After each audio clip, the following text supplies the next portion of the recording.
Halo teman-teman semua, nama saya Relan dengan NIM 48. Hari ini kita mau presentasi tentang sistem kontrol pada PPM 3 kita. Selamat menyaksikan. Sistem kontrol pada konveyor mengangkut sampah. Dengan banyaknya sampah yang terangkut, akan ada banyak sampah yang terbuang ke sungai setiap harinya. Maka diciptakanlah konveyor pengangkut sampah ini. Rancangan ini akan dilengkapi dengan 2 sensor untuk mendeteksi berat beban yang diterima alat dan sensor visual yang akan mendeteksi adanya sampah yang datang. Nah, sistem kontrol adalah suatu sistem yang dirancang untuk mengatur perilaku atau kinerja suatu sistem secara otomatis atau manual yang bertujuan untuk menghasilkan respon yang diinginkan pada suatu sistem.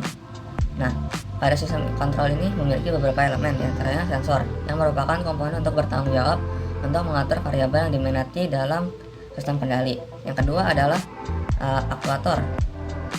Aktuator adalah komponen yang bertanggung jawab untuk melaksanakan tindakan yang diperlukan untuk mengendalikan sistem. Nah, elemen yang ketiga adalah pengontrol, yang merupakan otot dari sistem kendali yang menerima dari sensor dan membandingkan dengan nilai referensi atau set point yang kemudian akan diteruskan ke aktuator. Jenis ini sistem kontrol yang pertama, sistem kontrol terbuka. Sistem kontrol terbuka adalah suatu sistem kendali yang keluarannya tidak akan terpengaruh terhadap aksi kendali, sehingga keluaran sistem tidak dapat terukur dan tidak dapat digunakan sebagai perbandingan umpan balik dengan masukan. Yang kedua, sistem kontrol tertutup.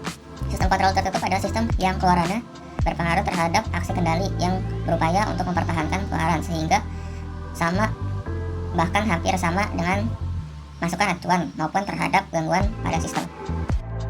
Nah, selanjutnya kita berbicara dengan diagram mekatronik dan sirkuit elektronik. Ada 4 alat yang kita gunakan, yaitu kamera, sensor berat, aktuator, dan controller. Sensor berat itu menghentikan putaran motor jika ada kelebihan beban. Yang kedua itu kamera, mendeteksi volume sampah agar tidak terjadi stuck atau nyangkut. Aktuator merupakan untuk menggerak pintu penutup pada konveyor. Yang keempat itu ada controller, memproses data yang diterima dari sensor tersebut. Yang akan kami gunakan pertama adalah sensor visual berbentuk kamera yang mendeteksi benda untuk menggerakkan konveyor. Lalu ada 2 sensor berat, salah satu pada konveyor akan menutup pintu saat terlalu berat, satu lagi pada tempat sampah yang akan mematikan konveyor dan juga menutup pintu. Jadi pada kesimpulannya, konveyor ini merupakan solusi untuk mudah mencegah penyumbatan sampah pada layanan air. Ya, sekian teman-teman, terima kasih sudah menyaksikan. Bila ada saran-saran dan pertanyaan, mohon dipertanyakan ya. Terima kasih.